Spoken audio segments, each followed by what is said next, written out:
Class last lecture video में हम लोगों ने इन्वोलेट्स और इवोलेट्स की डेफिनेशन डिस्कस की थी और हम लोगों ने कहा था जब दो कर्व्स में आपस में इस तरह का रिलेशन पाया जाए कि एक का टेंजेंट दूसरे के नॉर्मल के बराबर हो तो वो हमारे पास इन्वोलेट्स और इवोलेट्स की टर्म बन जाती हैं। नेक्स्ट हम लोग इसका थ्योरम डिस्कस करने लगे हैं। हमारे पास थ्योरम स्टेटमेंट है any curve C has an infinite number of involutes, right. Any curve C has an infinite number of involutes. Involutes का मतलब ऐसे कर्व जिनका हमारे पास बेसिकली नॉर्मल इस्तेमाल हो रहा था, सही। सो यहाँ पे हम लोगों ने इन्वोलेट के लिए सी का नाम दिया, राइट।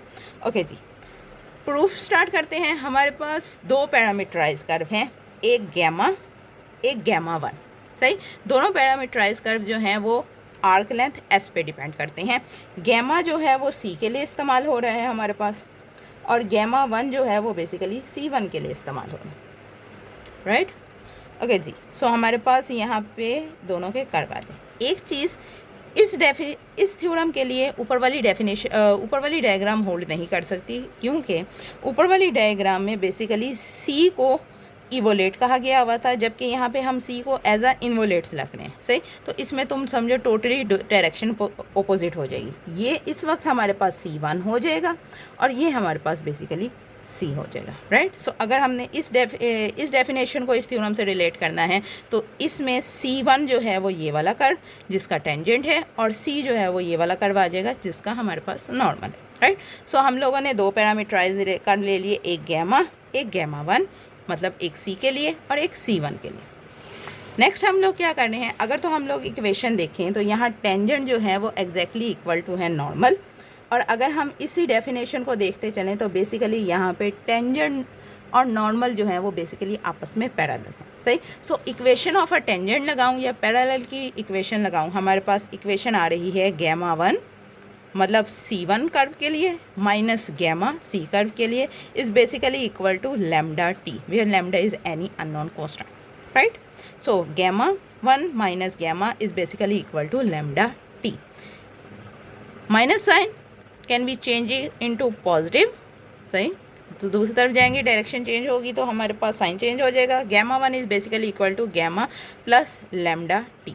ओके जी, अब हम क्या कर रहे हैं, इक्वेशन की दोनों साइड्स जो है वो डेरिवेटिव अप्लाई करने लगे हैं। बेसिकली मेरे पास ये इक्वेशन है gamma is okay plus lambda T.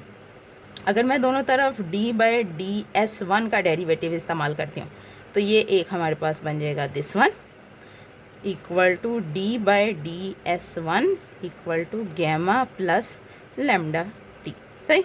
अगर तो इस पे गैमा वन इस्तेमाल करूँ तो ये अप्लाई हो सकता है, क्योंकि गैमा वन का जो आर्क लेंथ है वो एस वन डोनेट हो सकती है। सो ये कुछ इस तरह से हमारे पास बन जाएगा, सही। लेकिन इस साइड पे ये आर्क लेंथ है सी वन कर्व के लिए, जबकि ये हमारे पास नोटेशन जो हैं वो सी कर्व्स की हैं। सो सी वन जो है एस वन जो है वो इन पे अप्लाई नहीं हो सकता, इसलिए हम लोग यहाँ पे चेन रूल लगाएंगे। That is D over d S इसके ऊपर गैमा प्लस लैम्डा टी, क्योंकि ये एस पे डिपेंड करते हैं, into D s over d S one, सही। सो हम लोगों ने यहाँ पे चेन रूल का फार्मूला अप्लाई किया है। इसलिए अप्लाई किया है कि पहले हमने दोनों तरफ से था डेरिवेटिव लिया था with respect to S one, लेकिन क्योंकि ये वाली टर्म जो थी वो एस वन पे डिपेंड नहीं कर रही थी, तो इसलिए हम लोगों ने यहाँ पे चेन रूल अप्लाई किया है, जो कि हमारे पास ये वाली इक्वेशन बन रही है, सही। Gamma derivative of gamma one with respect to S one और derivative of gamma plus lambda t with respect to s into d s over d S one, ये चेन रूल से डेवलप हुआ। Okay जी, parametrize curve का first derivative हमेशा tangent के बराबर होते हैं। सो ये हमारे पास टेंजेंट के बराबर आ गया। यहाँ पे हमारे पास एक दफ़ा इसका डेरिवेटिव गैमा वन के बराबर, यहाँ पे दोनों पे प्रोडक्ट रूल लगेगी, क्योंकि लैम्डा ऑल्दो हमारे पास कांस्टेंट ही सही, लेकिन फिर भी एस पे आर्क लेंथ पे डिपेंड कर सकता है। सो एक दफ़ा टी का derivative lambda as it is, एक दफ़ा लैम्डा का derivative T as it is, और ये हमारे साथ में प्रोडक्ट हो रही है मल्टीप्लाई, राइट। ओके जी, अगला स्टेप, ये हमारे पास गैमा वन का डेरिवेटिव जो था वो टेंजेंट वन के बराबर आ गया था। गैमा का डेरिवेटिव टेंजेंट हेयर, यहाँ पे कोई चेंज नहीं, जैसे इसको रिप्लेस कर दिया हुआ है। लैम्डा डैश वाले को पहले लिख दिया, लैम्डा डैश टी, और lambda as it is t prime का हम लोगों को वैल्यू पता है which is equal to kappa n Serret Frenet formula से। सो हम लोगों ने बेसिकली टी डेरिवेटिव की वैल्यू पुट कर दी, राइट। ओके जी, to simplify this equation we take a dot product on both side with t, right. एक दफ़ा डॉट प्रोडक्ट टी का लेफ्ट हैंड साइड पे, एक दफ़ा डॉट प्रोडक्ट टी का राइट हैंड साइड पे। ओके जी, टी1 डॉट टी, एक ये हमारे पास डॉट प्रोडक्ट हो गया। ओके जी, एक दफ़ा इसके साथ t dot t, t dot t, n dot t, और ये as it is, right. Okay जी, सबसे पहले इसकी बात करते हैं T1 डॉट टी। अगर हम लोग यहाँ पे फोकस करें तो तुम लोग क्लियर कट देख सकते हो कि यहाँ T1 इसको कहा गया हुआ है और T जो है वो मेरे पास ये वाली वैल्यू है, सही। सो अगर तुम देखो दोनों के दरमियान, इस लाइन को एक्सटेंड कर दूँ यहाँ तक ले आऊँ तो दोनों के दरमियान 90 का एंगल बन रहा है, और 90 का एंगल का मतलब है T1 dot T is equal to 0, सही। सेम वेक्टर्स का डॉट प्रोडक्ट जो होता है वो हमेशा 1 के बराबर आएगा। सेम वेक्टर्स का डॉट प्रोडक्ट जो होता है, इसको डिस्कस कर लेते हैं। सेम वेक्टर्स का डॉट प्रोडक्ट जो होता है वो बेसिकली इनके मैग्नीट्यूड और cos 0 के बराबर होता है, और cos 0 जो होता है वो 1 के बराबर होता है, सही। तो एक 1 तो यहाँ आ गया, क्योंकि ये यूनिट वेक्टर्स हैं तो इनका मैग्नीट्यूड एग्जैक्टली इक्वल टू 1 है, that's why T dot T is exactly equal to 1, सही। सो इसकी जगह पे 1 आ गया। सिमिलरली केस हमारे पास ये है, क्योंकि ये भी हमारे पास टी डॉट टी है, राइट। और लास्टली एन डॉट टी, हम लोगों ने म्यूचुअली परपेंडिकुलर का टॉपिक डिस्कस किया था, जिसमें हम लोगों ने ये क्लेम किया था कि टी एन बी आपस में म्यूचुअली परपेंडिकुलर होते हैं, मतलब इन तीनों के दरमियान जो एंगल होता है वो हमारे पास 90 का होता है, परपेंडिकुलर होते हैं, 90 का एंगल होता है, सही। तो जैसे ही हम लोग एन और टी की बात करेंगे, क्योंकि 90 का एंगल है, हमारे पास टर्म जो है वो 0 हो जाएगी, सही। अब अगर इसको रीराइट करें, 0 1 बचा था, 1 हो गया था, जिसका मतलब जस्ट लैम्डा डैश 0, मतलब पूरी टर्म ख़त्म हो गई, और ds ओवर ds1 तो हमारे पास चल ही रहा है, राइट। ओके जी, नेक्स्ट हम लोगों के पास ये मल्टीप्लाई हो रहे हैं, ये यहाँ पे मल्टीप्लाई हो रहे हैं, दूसरी तरफ जाएगा, 0 से मल्टीप्लाई होगा, ख़त्म हो जाएगा, सही। सो हमारे पास टर्म बन गई 1 प्लस लैम्डा डैश, और लैम्डा डैश को अगर अलहदा करना चाहें दूसरी तरफ आके -1, right.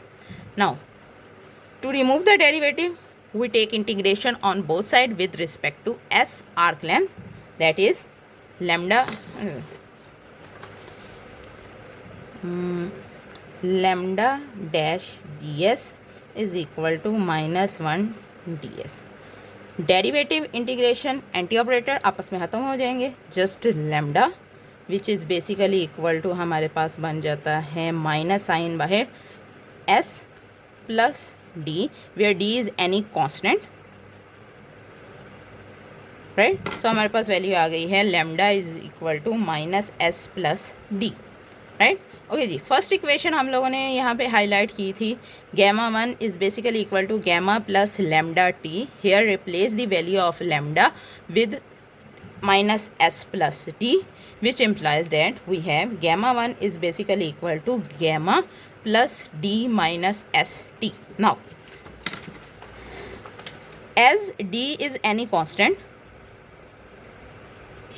which implies that d belongs to real number, right।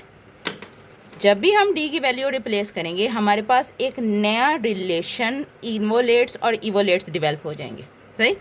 जब भी हम d की वैल्यू रिप्लेस करेंगे हमारे पास नए इन्वोलेट्स डेवलप हो जाएंगे, जिसका मतलब ये है कि जितने d की वैल्यूज़ होंगी हमारे पास उतने नंबर ऑफ़ इन्वोलेट्स बन सकते हैं, राइट। और हमारे पास d क्योंकि कोई कांस्टेंट है और कांस्टेंट जो है वो रियल नंबर से बिलोंग करते हैं, सो क्योंकि रियल नंबर इनफाइनाइट नंबर्स होते हैं, इसका मतलब है कि d भी एक इनफाइनाइट नंबर है, और d से क्योंकि इन्वोलेट्स बन रहे हैं तो हमारे पास infinites number of involutes develop हो सकते हैं, राइट। सो ये हमारे पास थ्योरम था। Thank you for today. अल्लाह हाफिज़।